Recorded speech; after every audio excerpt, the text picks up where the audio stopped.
Davante Adams publicly stated that he's unhappy with the offensive direction, but he's going to have to get used to it, and he's going to try and make it work and be optimistic about it anyways. What I think this is suggesting to me is that they are going to be a run-heavy offense. That's what I think Davante Adams is referencing to.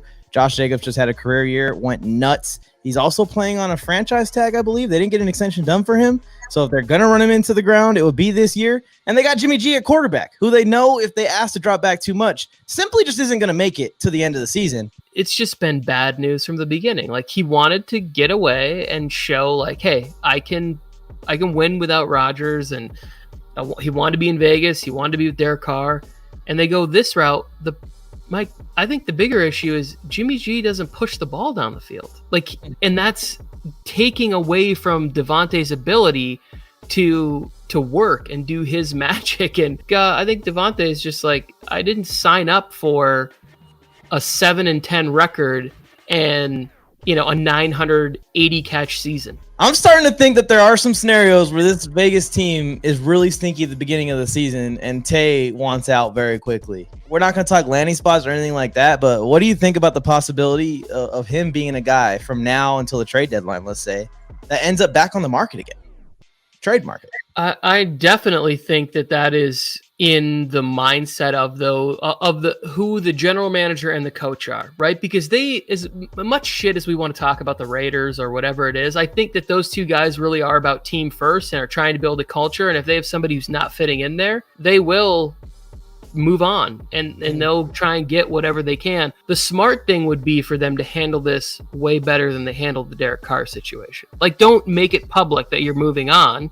Even if you decide after the trade deadline you want to move on from Davante Adams, don't lower the price tag for this. Like, go out and get a couple of picks for one of the best receivers in the league.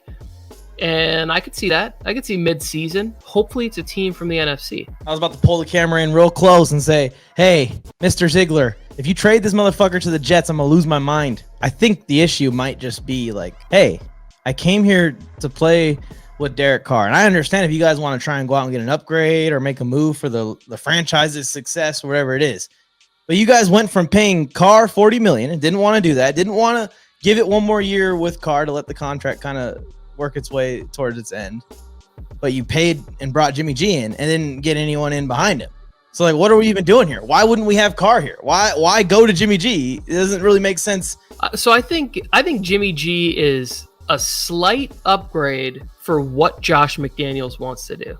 I'd rather have Derek Carr. I think he's a better player, but for what he wants to do, Jimmy G is the guy. It's like, this is my play, this is the read, this is how it's going to unfold. I'm a fan of how the Raiders season is lining up to go down. I really am. If you guys are tuning in for the first time, please subscribe to the channel and turn on notifications no matter whether it's your first time or not, so that way you can be here when we go live next time.